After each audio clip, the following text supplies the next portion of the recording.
For those of you who are coming on in, hi. So exciting.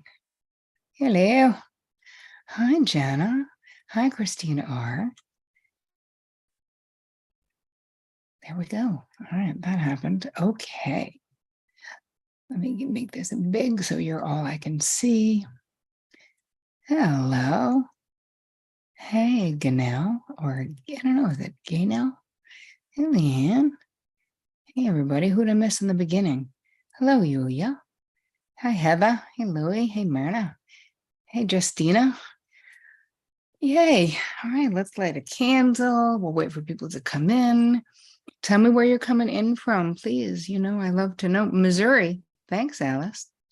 I love to know because I'm nosy like that. Leanne is from Vancouver. Very nice. One of my friends, my very close friends, Danielle Laporte, is from Vancouver. And I'm actually seeing her this Friday in New York City. I'm very excited. All right. Hello, Winnipeg, Ontario, the Netherlands, Italy. Wow, you guys, we have everywhere. Hey, Gay from New York. Right on. I'm in upstate New York, as many of you know. Come on in. Oh, hey, Joyce from Team TC. How you doing? And we have someone from Minnesota. Very exciting. Eastern Shore of Maryland. Very nice. Glasgow, Scotland. Hi, Helen. How are you guys? Who's ready to learn about and discuss the ups and downs of setting boundaries? Anybody? Christina said, I love Danielle. Her planner and program saved my life. Give her a hug from me. I definitely will. Hello, Felicia from Vienna. I love it so much. Cape Town, South Africa. What's up? So Vadonis, I think is how I'd say that. Am I saying it right? Hey, Rachel from Ireland. What an international crew. I know this is like, duh, everyone's like, yeah, hello. But it really is exciting to me that we get to just hang out with people from all over the US, all over the world. And we're all like in the comfort of our own club chair or couch or whatever it is. It's kind of cool, you know? And maybe only someone who was born in the 60s would think it's cool. Because I feel like anybody born in the 80s is like, hello, whatever, you know. Come on in. Hello from BC. How you doing, Julie from BC? We got Mesa, Arizona. How you doing, Leslie? And Jenny from Atlanta. Gina from London, UK. Hello, Dawn. Come on in. I'm not going to start till the top of the hour, but you know I'm going to talk a teeny bit and then we're going to do a grounding as we usually do. So if you don't have anything like something that smells delicious like this or something else, you might want to get it. So, and it could even be, you know, I mean, this candle smells really good too, but I always like to, I don't know, I've got my faves. Hey, Patricia. Hello, Charnay. Is that how I would say it? Wow, this one smells so friggin' good too, speaking of Canada. So this is from a company called Sage. And this is stress release. And it's funny, I don't feel stressed today, but why do I just always want to smell stuff like this? Yum. You have that one too, Olivia? Yeah. Leanne said sage, yay. Yeah, it's just, I don't know. I have not gotten sick of these two smells. I mean, lavender is also a go-to for me, but I've been sniffing these two for years. I'm going to say, I don't even know. Someone on Team TC might know, but pre-pandemic, I think, for both of these. Hello, Joanne from PA. How you doing? Hello, Marilyn from Texas. How are you? All right, we're going to let people come in for another minute or so. But get comfy cozy to do our grounding. Because to me, it doesn't matter what time of day it is. It doesn't matter what day I'm having. I just feel like a grounding is always a good way to start anything, you know? All right, and Sharna said Lassatine room spray is beautiful, and it's Cocon de, I guess it's Serenity, right? Just had a spray around. I love it. Hello, Elle from Scotland and Jill from Canada. Got my lightning from Pure. Could really stand to lighten up today. Well, that's what we'll do in our grounding. Hello, Winifred from San Fran. How you doing? Come on in. We still have another little bit of time. Hey, Linda from Forest Hills. How are you? I'm so happy you guys are here. It's really fun. I think I'm going to start doing these weekly. This is what we're thinking. All right. Oh, Cynthia said, first time with you, love. Just love you. Well, I just love you too. And I'm so happy you're here. Good morning from the Bay Area, says Kristen. Well, good morning. How are you guys? All right. I said one more minute and then we're going. Hey, Angie from Vegas. How you doing? All right. So appreciate you, Terry, says Julie. You are here. Thank you for this. Why? You guys are here. You inspire me to be here. And Kate says, hello, all. Kate from the UK and Patty from Boise. Well, hello. And Angie said, good, thanks. Weekly would be lovely. These are so helpful. Excellent, Kristen. Brenda said, hey, Terry, I've missed your live calls. And you, hello from Denman Island, Canada. Well, here you are, Brent. And here I am. We're both here. Shanna said, me too. First time since for once a week would be great. Yes, weekly would be super. Hi from the UK. Corey from Montreal. So glad you're here. Me too. Oh, so glad to be here. Yes, same. Newbie here. Super excited. Right on, Kelly. All right, you guys. It's 1 minute after. My feeling is we got shit to do. Let's go. So let's start. I feel like we should start with a proper welcome. Welcome to how to navigate the emotional roller coaster that is setting boundaries, or that can be setting boundaries. So welcome, welcome, welcome. Whether you are here live or whether you're watching this after the fact, I'm so happy that you are here. So I'm going to ask you to smell something good and uncross your legs. Remember, for those of you who are using the chat, you want to make sure that what you're writing is going to everyone. So it shouldn't just be host and panelists. It should be everyone so we can all see, because there's always a lot of participation that I ask from you, and I want everyone to see it. Also, if you have questions, you're going to put a couple of question marks in front of them so Team TC can grab them. Sometimes I grab the questions myself throughout, if it makes sense, if I feel like it's a good teaching moment or a good illustration of what we're talking about. A lot of times I wait until the end. So close your eyes, uncross your legs. Let's get moving on our grounding. So gently close your eyes, and I'm going to ask you to put your hands sort of up in a receiving position on your lap. And I want you to take a nice deep breath. And another nice deep breath. It's like, let's just luxuriate in our ability to just take a deep breath when we want to. On the exhalation, I want you to just relax your shoulders. Right? I want you to consciously relax your jaw. And to help that, you can put your tongue right behind your front teeth. And that kind of will naturally drop your jaw down. And we're just going to do a quick body scan. So drop your attention inward. And I want you to check in and see, how is your body feeling? So let's just do a scan, starting with the top of the head. We're just going to move down the body. And if you any spot you get to that feels tense, you might feel a constriction, you might feel fatigue. It could also be a feeling, an emotion, something in your throat chakra or your chest. Slow down and breathe into that spot and visualize that on the exhalation, whatever was blocking you is dissolving and leaving your body with your exhalation. So just continue breathing and slowly scanning until you've gone from the top of your head to the tips of your toes. This is really giving yourself your own presence, right? We're giving ourselves attention. If we need something, if you need to move so you're more comfortable, if you need to roll your head around a little bit to loosen up your neck, do that. And all the while, just continue to breathe. So once you've gone from the top of your head to the tips of your toes, I'm going to ask you to just put your hand on your heart. And we're going to breathe into the heart chakra just a couple of times.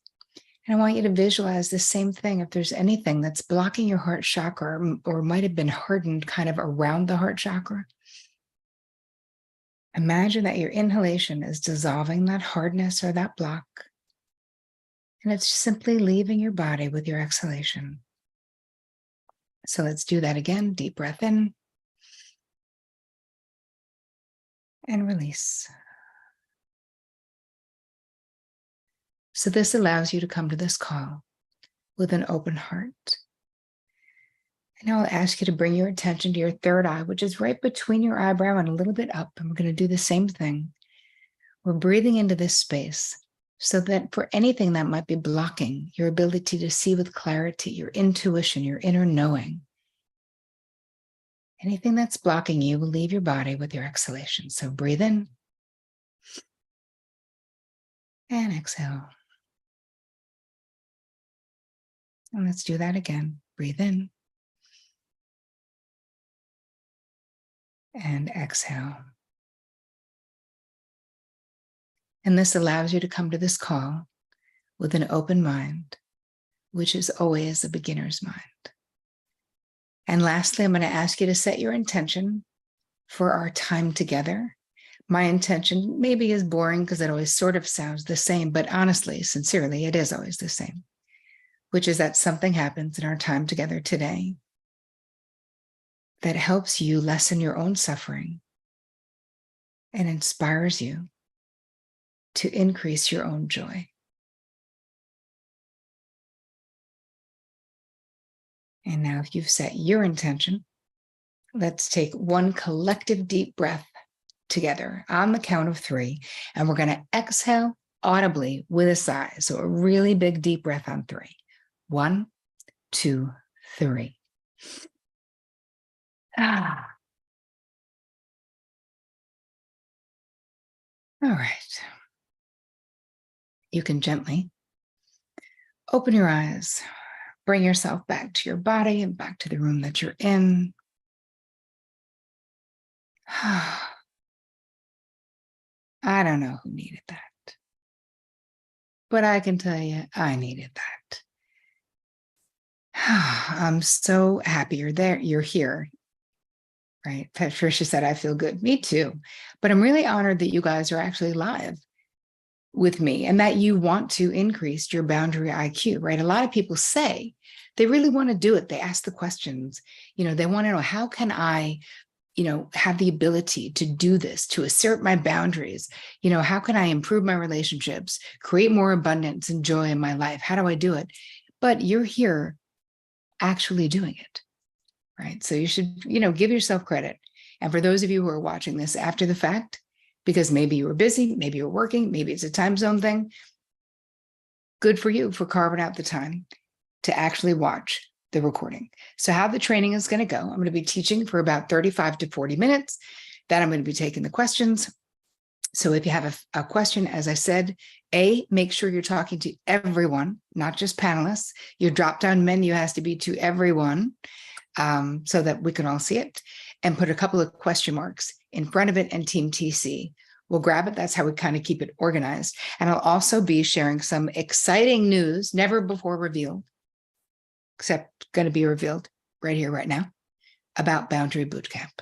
So we're also going to be sending out a worksheet that goes with this live, with the replay, right? So right now, I don't want you to feel compelled to, you don't have to be taking copious notes, because we are taking care of you by creating a worksheet with the most important things for you. So think about today, our time together, as really a gift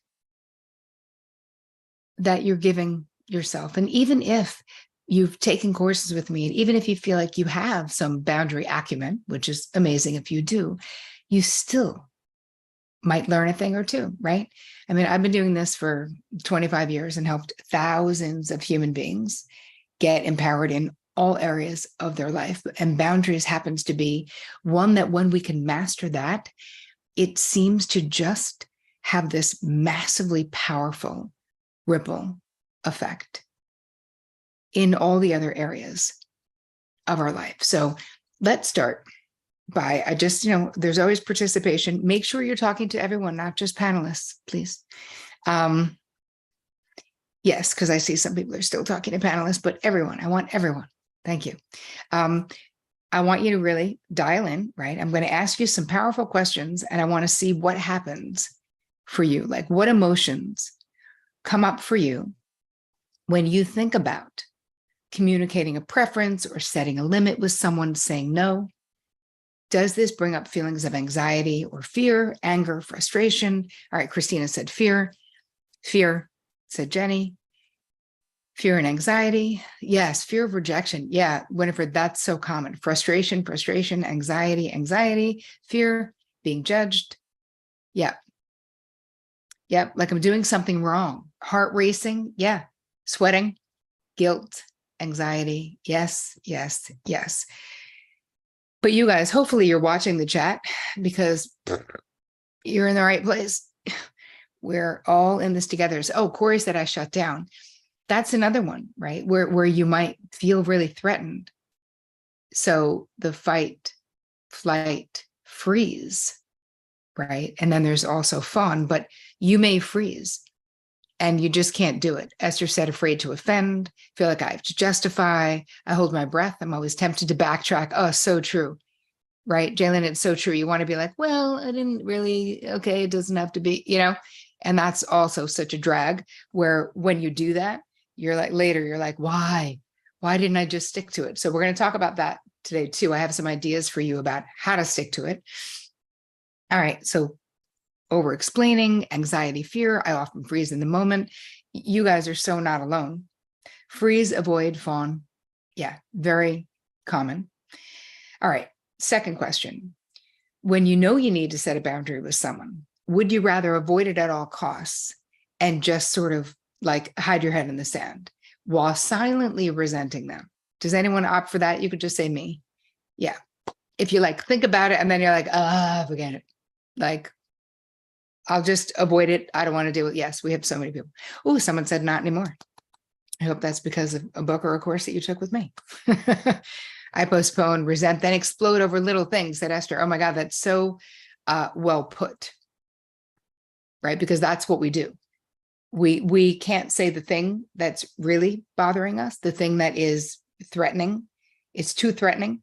So then we're like, and I can't believe you didn't get the mail, and your person's like, okay, why are you screaming about the mail? Because it's not about the mail, right? It's about this other thing. And this is so normal, you guys, to a wide range of emotions when it comes to setting boundaries, especially when you're new at it, right? Tina said, Terry's book and videos changed me. I am better. Excellent. That's all we want. And it's really just good, get better, best, right? We're not looking. There is no perfection. We just want progress. We just don't want to be silently suffering all the time or seething all the time. It's so exhausting to be like mad. Yes. And Dina said, nice to see I'm not alone in these feelings. Of course not.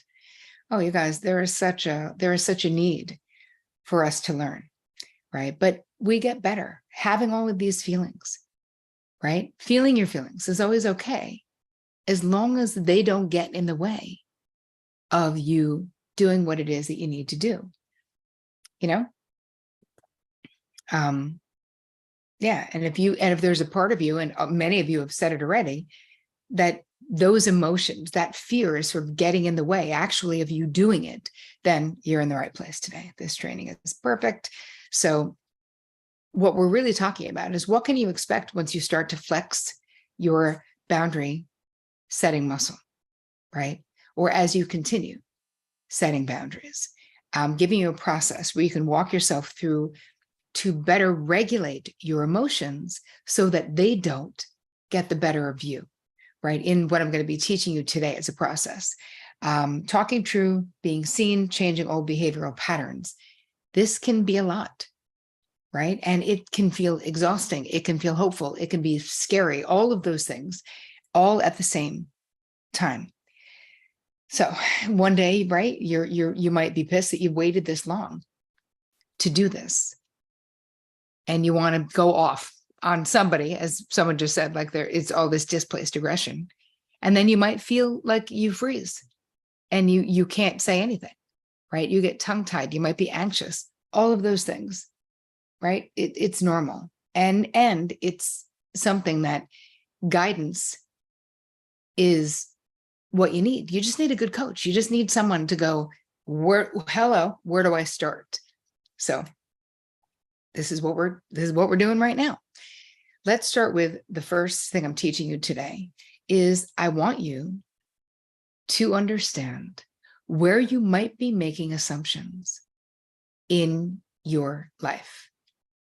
Because making assumptions, this is really something that gets in the way of healthy boundaries, where we think people should know things about us. We feel like we shouldn't have to tell them things.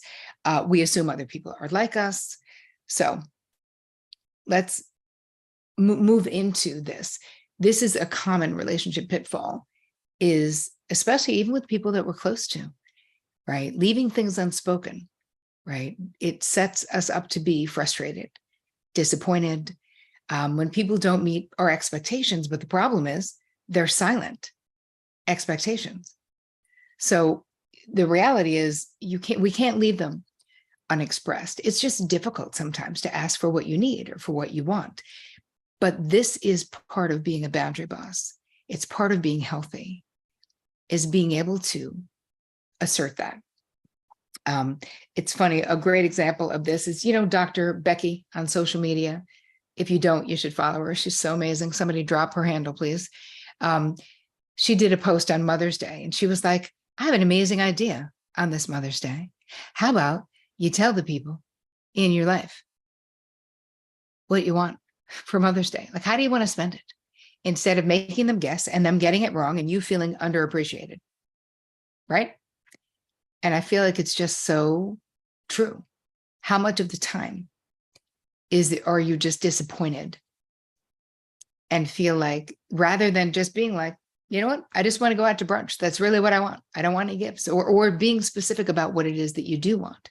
And I love that, because these unspoken agreements, or these silent agreements, or these assumptions, this is the stuff that gets in the way of us getting our needs met, right? So expressed agreements are super important, whether it's a coworker, a client, best friend, family member. So I'm going to give you some things, and this is going to be in your worksheet, so don't worry about it.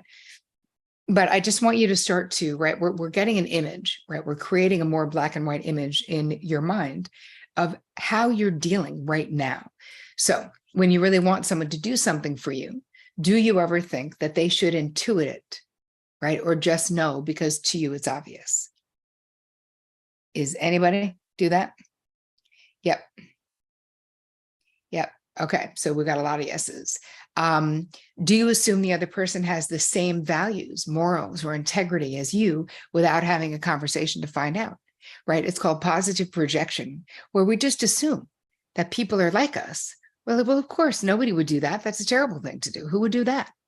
And it's very painful. I've been burned many times in my young life, making assumptions that people were like me. And I'm not saying everyone's terrible. I'm just saying you grow up and realize we should wait to find out. Let people prove a little bit as to who they are. That'd be okay.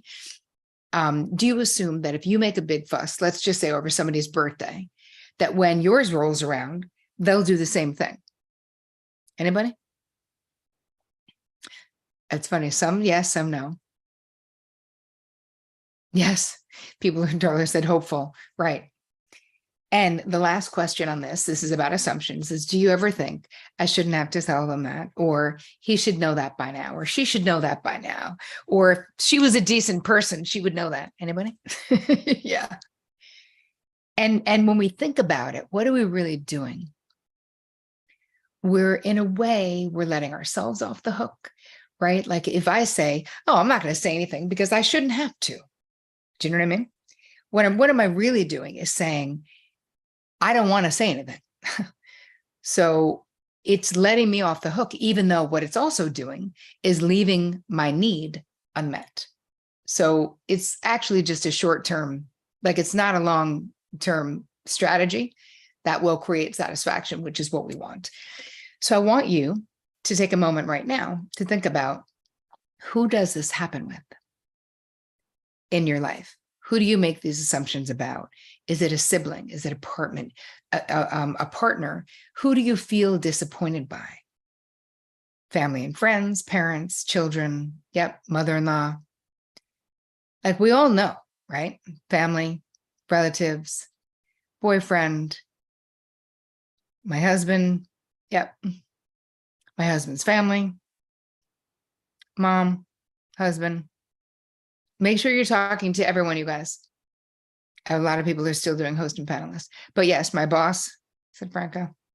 Tracy D said, seems like everyone, my BFFs, siblings. Yeah, mom, friends, ex-husband, family. I'm a Christmas baby, so I hardly get celebrated, said Christina R. That's brutal. I say just pick that you're just going to be like, hey, I am celebrating my birthday in July from here on in, or August. Pick a month with no other major holidays would be my thing. And it might be funny and cute and tongue in cheek, but you can't. Christmas, forget it. You're screwed. You know, I really think you should. I think it could be fun. My birthday in August, right? Even though I'm a December 25th baby, it's it. But the real thing about this is how did this frustration, how does that make you feel? Right. And all of this is in the little PDF that you're going to get.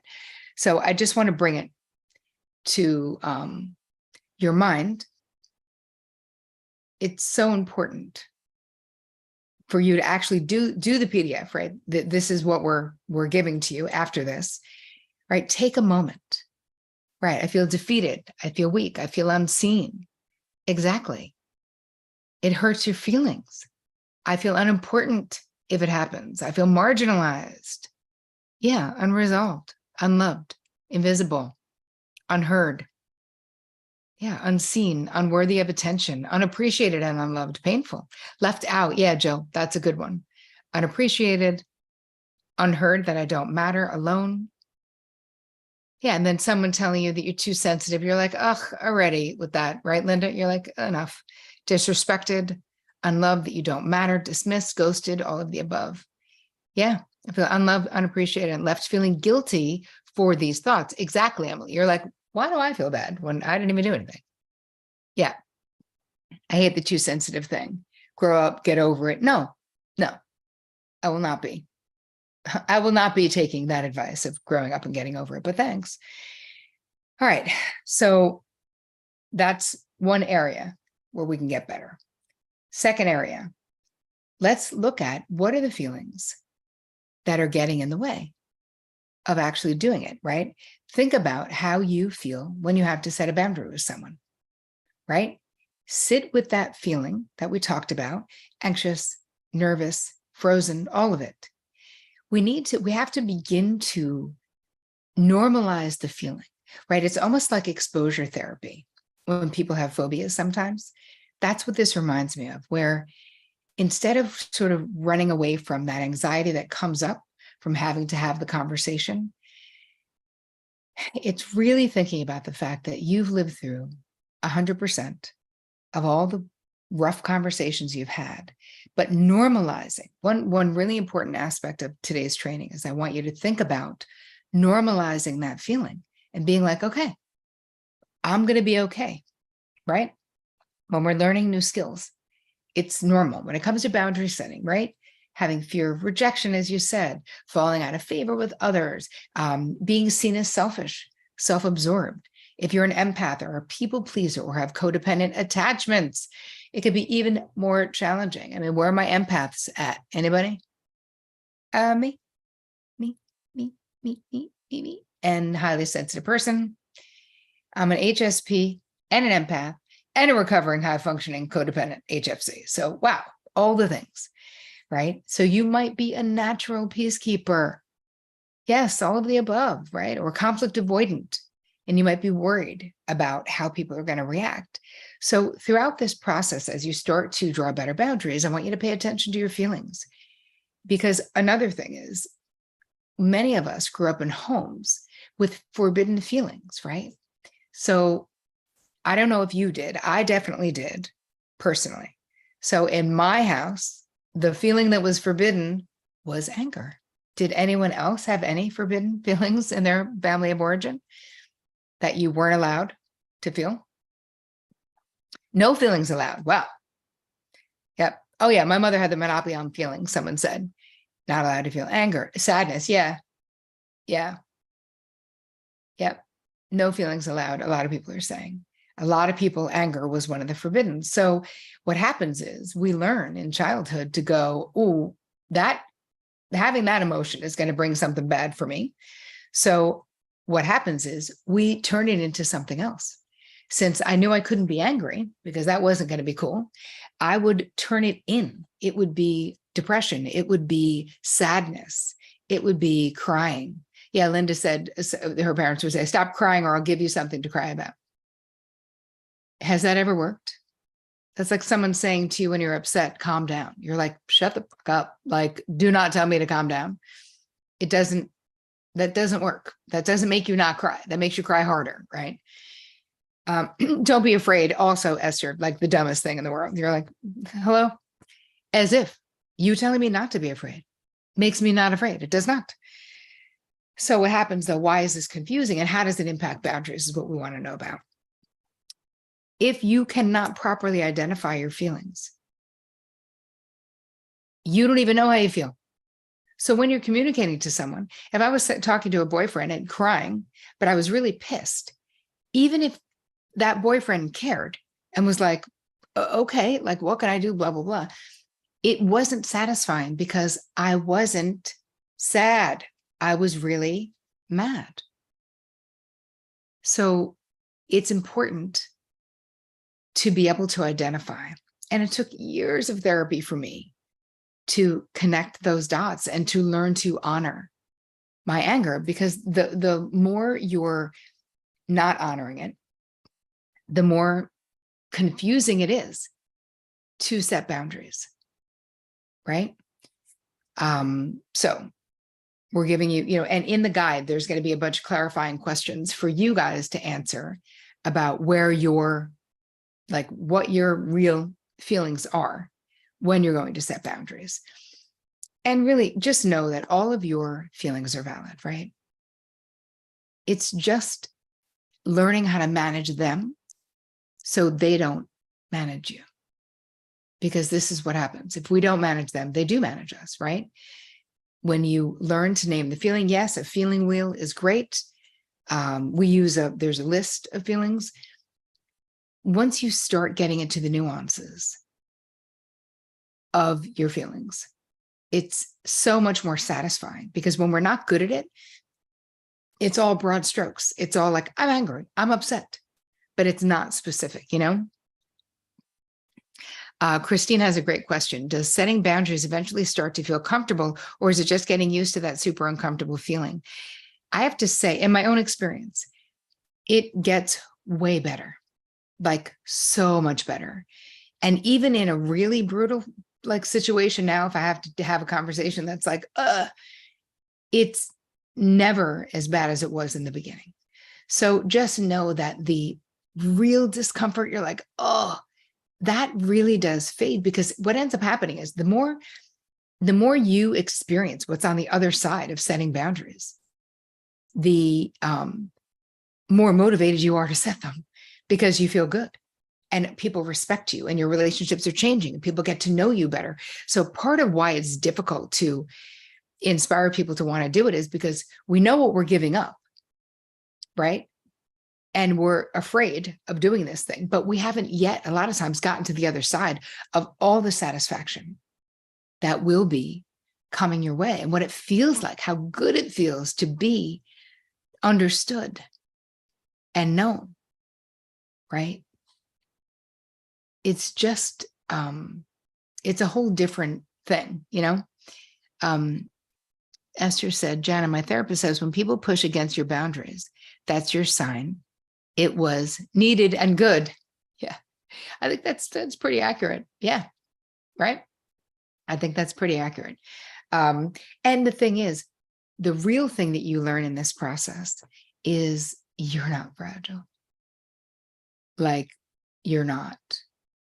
So we move to go, that's a little uncomfortable. Everything is uncomfortable. Writing a book is uncomfortable. Putting yourself out there is uncomfortable.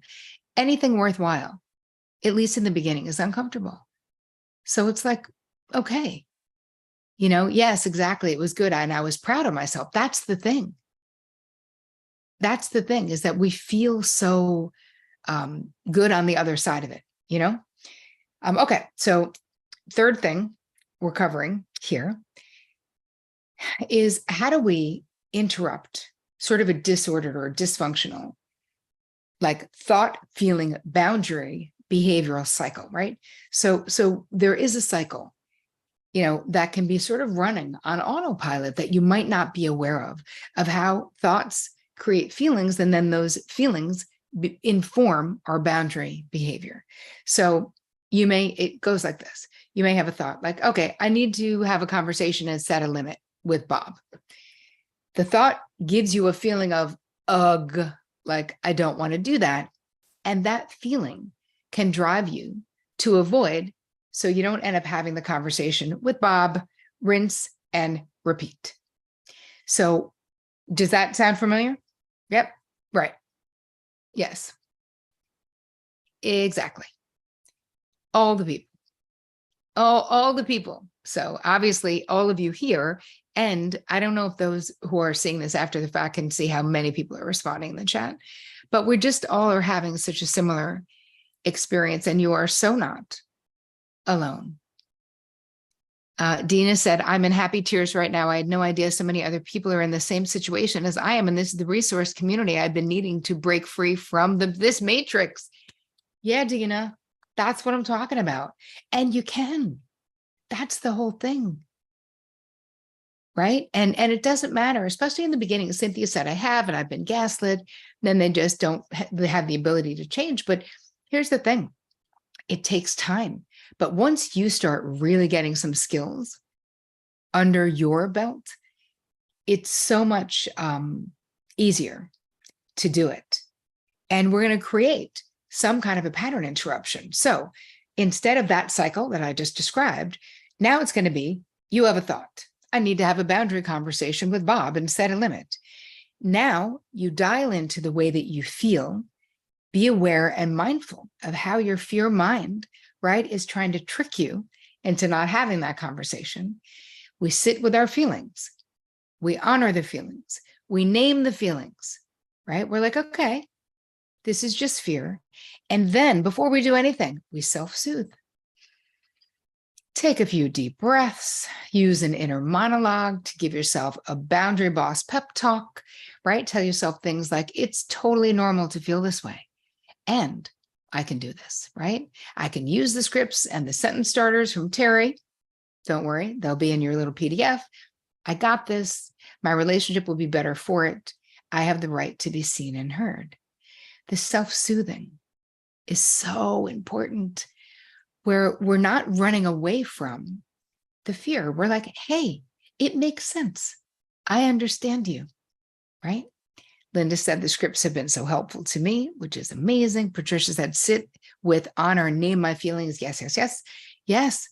Once you do this, though, it also moves you away from that reactive desire to avoid. Then the next step in this process, and all of this is in your PDF, make a plan of what you're going to say, right? We're going to actually create that script, visualize it going well, see yourself, right? You can even write it down, practice saying it in the mirror. Use clear, direct language. Easy breezy, right? We give ourselves time. We don't rush it. It's like, yes, have the conversation when, right, you are calm, when you can talk true, and then you set that boundary. And the language does help, and we will give you some sentence starters in this PDF. And part of the whole thing with Boundary Boss and Boundary Boss Bootcamp, right, the actual course, is that people needed time to learn scripts, to embody, right? Practice is part of the thing that really helps you get it into not just your mind, but into your cells, where you're like, okay.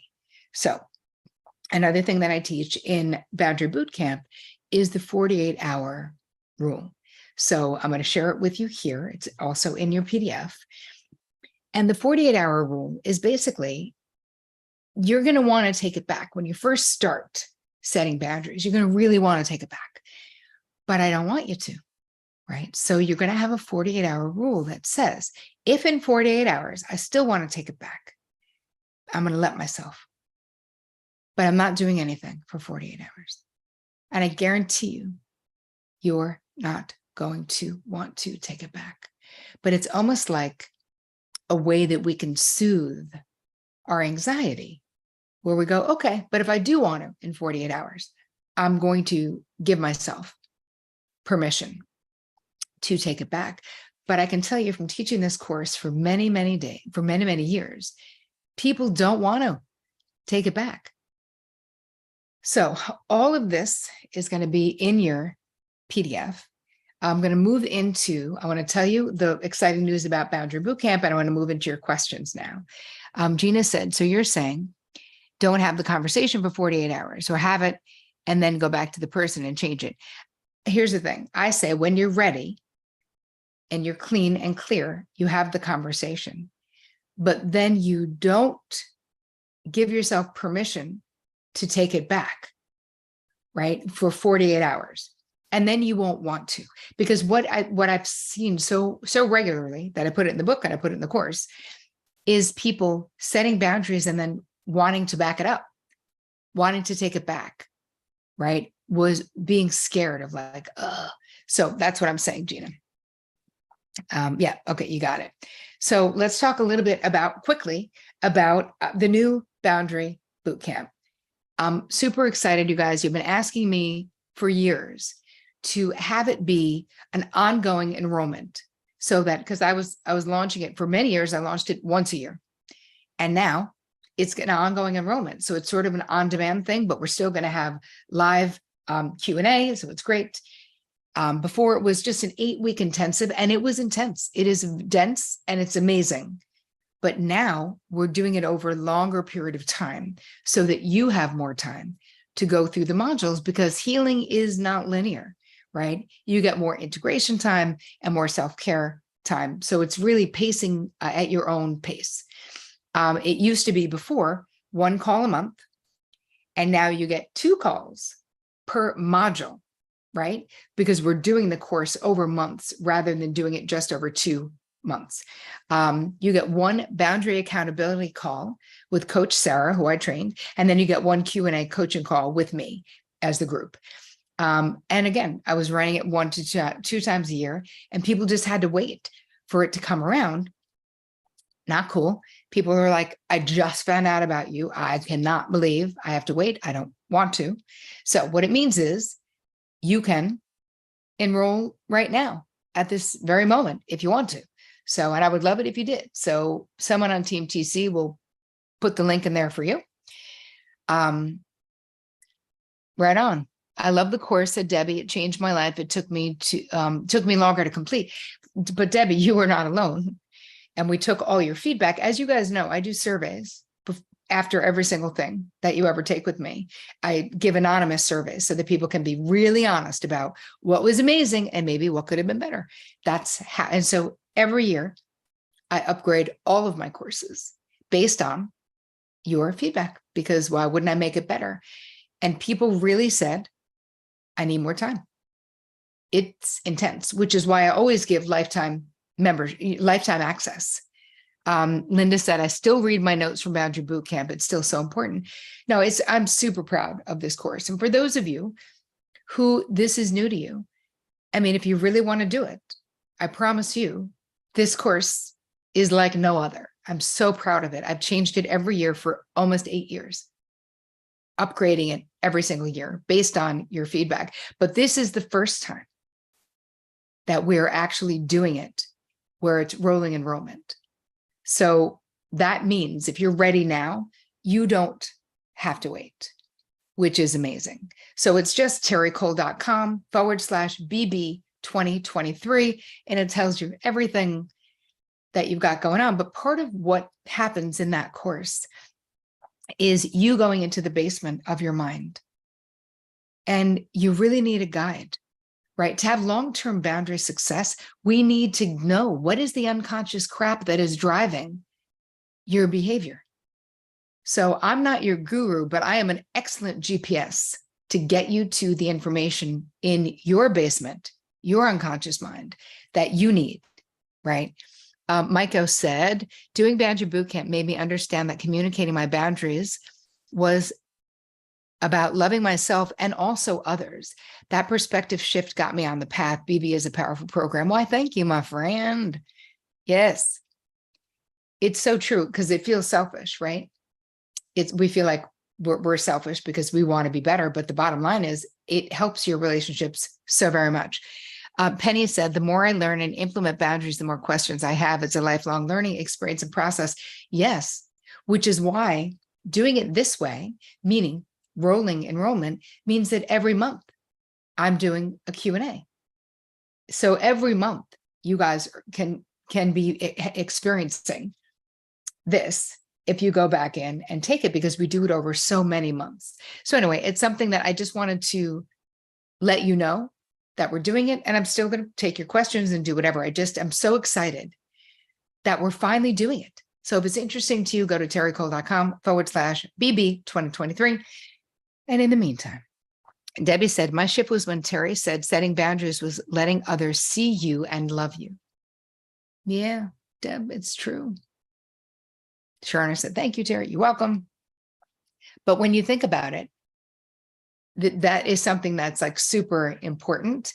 And we're also, oh yeah, I totally forgot. So the link to join is terricole.com/BB 2023. And we're doing a special Fall Founders Fast Action bonus.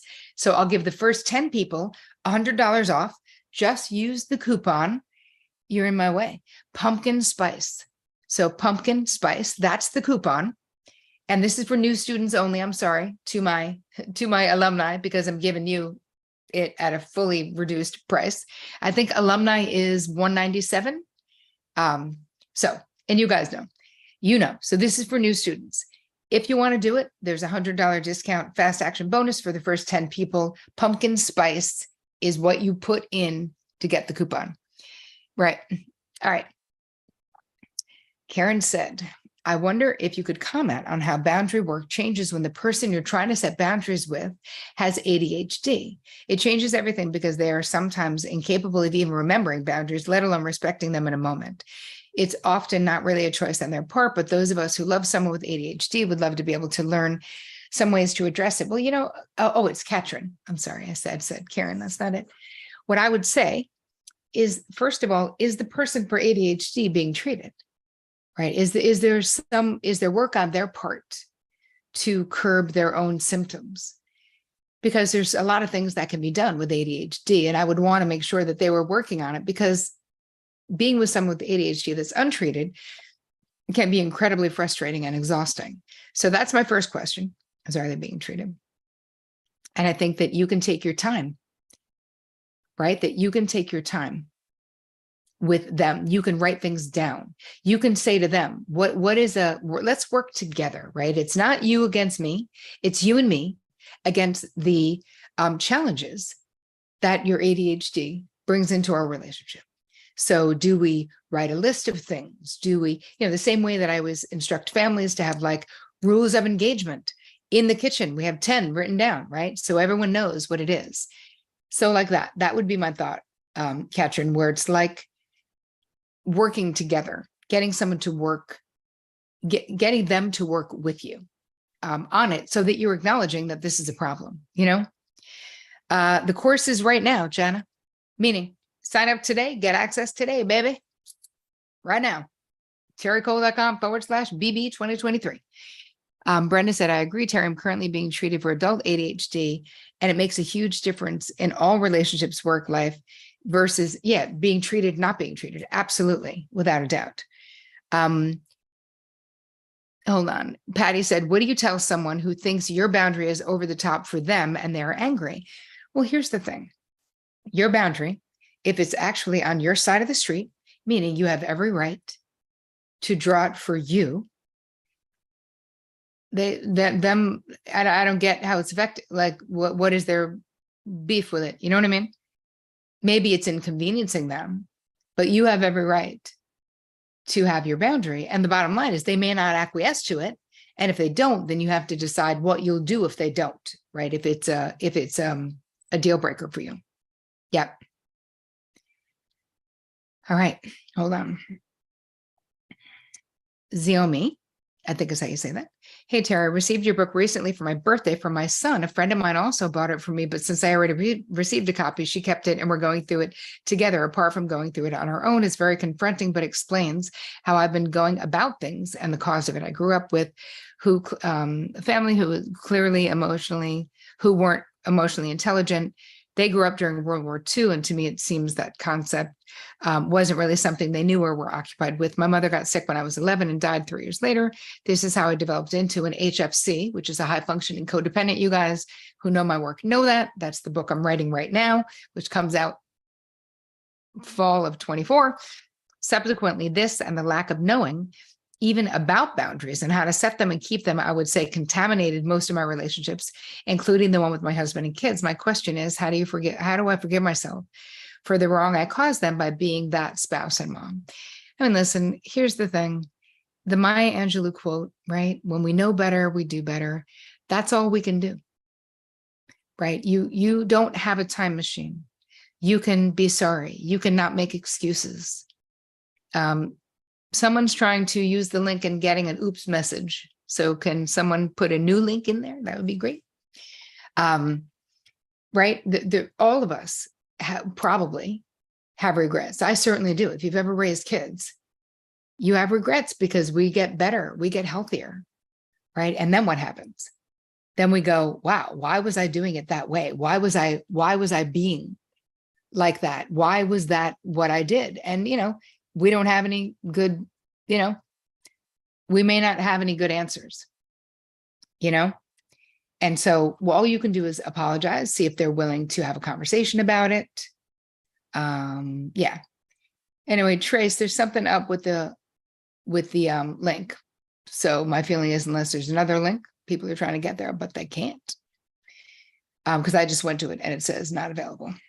All right. How to, as a people pleaser, not overthinking when you put boundaries in place and friends go weird on you. Not to be overly sad and lonely, limited possibilities for a new friendship in local area. Well, part of what I'm thinking about is if we do it early and often, it's so much easier, right? If we do it from the beginning. So I don't think that you have to be like, you don't have to be a boundary bully, right? But you can expect people to keep their word, expect people to keep their word. And I think that the friendships that you will end up developing that you don't want to, right? What will happen is you'll be in relationships with people that it doesn't feel good. Because if people are starting to sort of trample on your boundaries early on, like what's going to happen a year in? So I'd say be really mindful. All right. All the links are working now, people. But thanks for letting us know, Barb. I appreciate that. Okay. Linda said, after I set a boundary, I worry how it will be received. Why do I worry how my family talks about me behind my back? Because does anyone here like to be talked about behind our back from people we love? Of course not. But again, like part of it is just letting the chips fall where they may. If I start to get preoccupied with how my boundary is going to be received, I remind myself to back it up and get back on my own side of the street. Back it up. How they perceive my boundary or receive my boundary that's their side of the street. It's not my responsibility. Mine is to clearly state it, to do it with love, to do it with kindness. Right, exactly. Esther said, I try to keep my side of the street clean now. If people don't respect me, I disengage. Scary, but very helpful. Yes. Linda said, thank you for answering my question. Of course, Linda, I'm happy to do it. Did you say did you say on the podcast that other people's opinion isn't my business? Yes, I did. I said, and actually I didn't make up this. It's actually a very famous quote. What other people think of me is none of my business. And I love to really try to go by that. Yes, Wayne Dyer quote. That's right, Marilyn. Correct. Kelly said, thank you so much. Great. I'm glad you came. All right. Stephanie's question. Would you suggest, or how would you suggest to communicate this boundary with a 25-year-old who has no awareness, who doesn't seem to care to get to know you? How do we communicate needs to 20-something husbands, children? Well, I think that you can not take it personally because it could be a generational thing, as you said. And I think that you can set up a time to see if you can take her out to lunch, right? Like, see if you can carve out time. What that would be is you asserting your desire to have a more connected relationship with this 25-year-old. And if she doesn't respond or doesn't want it, okay.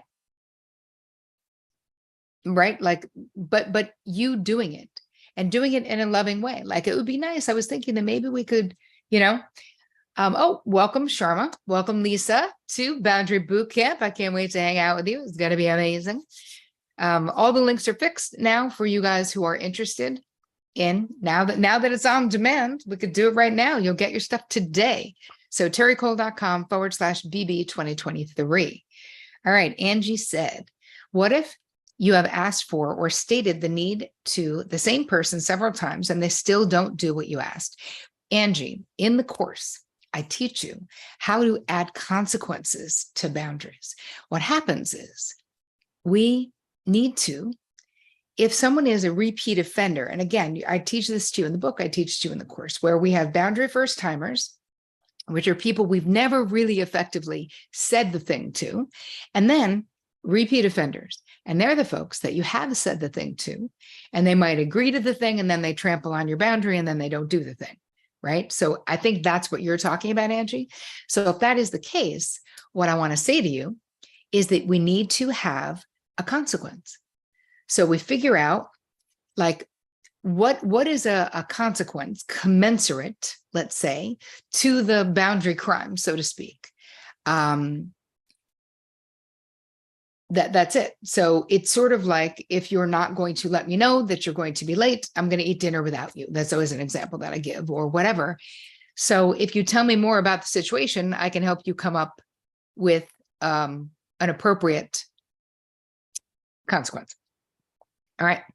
The way that we walk through it in the course itself is that there's an actual process of figuring out what is an appropriate consequence. And we have a whole list of ones, sort of just so you can get the idea of like what makes sense to do it, Yeah. Sharna said, how about if you don't tell me you will be late, there won't be any dinner for you. Well, I feel like that might be a little extreme, or maybe not. I mean, it depends on how many times they do it. Do you know what I mean? Yeah. Do we tell them about the consequence or just execute? Yes, we tell them, Paula. So on the second, third, or fourth time, let's just say that they're doing the same thing that they said they wouldn't do. You can say, hey, we had this conversation. This is the third time. And if it happens again, let's just say it's you have a credit card with your partner or with a kid who's overspending. And if it happens again that you go over the $300 limit, we're taking the card away. So that would be a consequence. And it only works if the person knows that if they do it again, there's going to be a consequence, right? Because when you think about us as human beings, what motivates us to change? A little bit of pain, right? A little bit of pain is the thing that motivates us to change. As human beings, it's just the way that we're wired. How do you navigate boundaries with toxic people who just deny or flip your feelings, boundaries, or preferences? We talk about this in the course as well, Esther, which is you're talking about boundary destroyers. And we don't handle them the same way that we handle regular boundary bullies, because boundary destroyers are more toxic and they're really manipulators, which is what you're describing. And so really what you want to do is get really well-versed at understanding the way that they manipulate you so that you're not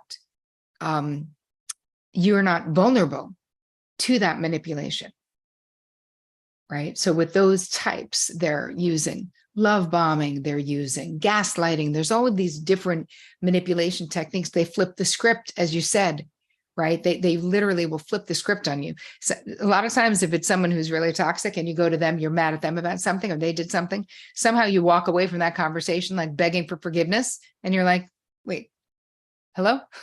How did that happen? I was mad at you. How am I now apologizing to you? That's how skilled some of these manipulators are. So it's really, yes, crazy making and destabilizing. Exactly, Sheila. That's what gaslighting is for, right? What is the purpose? Is to destabilize us. All right. Justina said, how to set the boundaries healthy. If mine become too harsh, I've stopped letting come the people close to me. It causes long-term loneliness. Well, again, if your boundaries are too rigid, right, Justina, that's not healthy boundaries either. What happens is if we go from too porous, which is too malleable, that's like the peacekeeper and the chameleon, and then we go this way, and that's too rigid, which is like the loner or the who else? Oh, the ice queen, right? If you guys took the quiz, it tells you who you are. Neither one of those are healthy, right? We want to be right in the middle, but I understand it, right? Because we're exhausted and we can't deal. Like you get to a point where you just like hit a wall and you're like, nope, no more. I can't do it.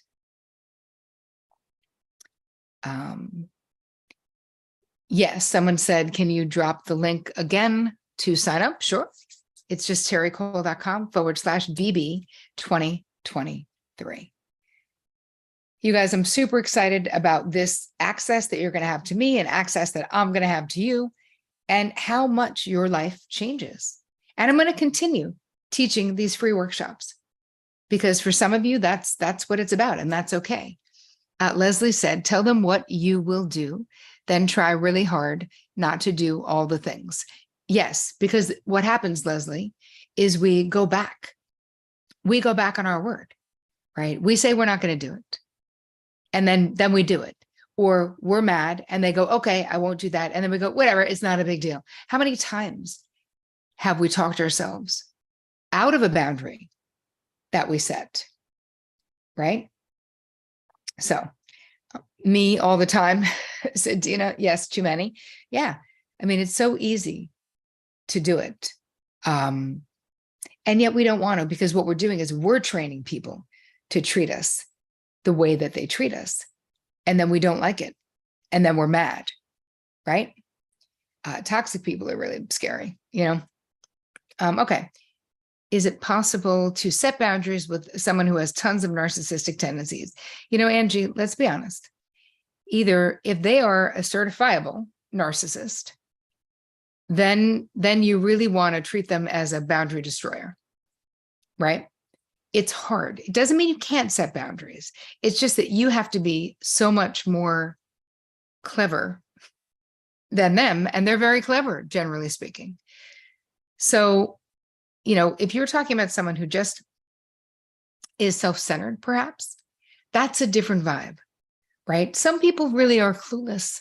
Like it doesn't always have this malevolent intent, this bad intent, right? We still don't want people trampling on our boundaries, but it doesn't always, they're not all narcissists, right? But when they are, exactly right, Penny, they are cunning, very smart. Exactly. Esther said, I look for intent. I think that's very important. And also look for consistencies and inconsistencies, because there's a lot of narcissists who can mimic being compassionate. They can mimic empath, being an empath, but they're not. And they're not, because they won't follow through. Their behavior won't change, right? Their behavior won't change. It'll change. Exactly. Patricia said, fake nice. Correct. Till they get you to do what they want you to do, right? It's for them. It's all about getting their needs met, all about their narcissistic supply. And sadly, that's our pain. Exactly. Penny said that's a whole lesson on its own. Yes, exactly. It'll only change to make them look good. That's correct. All right. I'm going to take another question or two, and then we're going to wrap it up, but I'll be back here again next week. How do you react to, Esther asked, that's just how you feel when you share your feelings and boundary violations? Well, I think you can say, for clarification, I'm talking about the action. When you took that action, or when I saw that the refrigerator was empty after you said you would go food shopping, I felt disappointed because you promised that you would do that and you didn't. It's not just your feeling, right? So again, I would be really clear. Like, I'm actually not just talking about my feeling. I'm talking about actual facts, right? Oh, Esther said, that's what my manager said when I told him about his toxic behavior. It's hard when it's someone who has power over you, though. It doesn't mean you can't do it, but it's more challenging, right? When we think about boundaries, and I teach this in the course, we talk about power differentials. If someone has power over you, that's something that, you look at it sort of differently. The way that you said it is different, especially if you really need the job, right? So we don't want to be sort of alienating the person who's going to fire us, right? We don't want that, but we also don't want to put up with a whole bunch of shit either. So I'm so excited for those of you who have joined Boundary Bootcamp. It's going to be amazing. I'm looking forward to it. For those of you who are interested, go check out everything that you get. I could have spent more time talking about it, but I really wanted to get to as many questions as we possibly could. Go to terricole.com/BB 2023. Oh, wait, Bob did have a question. Hold on, Bob, I'm going to take your question. I always say Bob. I'm sorry. That's probably a bummer. All right. How do I respond if I share my feelings of being disappointed and the other person says they feel accused? The empty refrigerator example is good. You can say, here's the thing, though. I stay away from, being disappointed. I totally get it.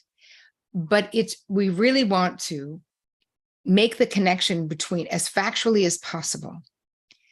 When you said you would do this and you didn't,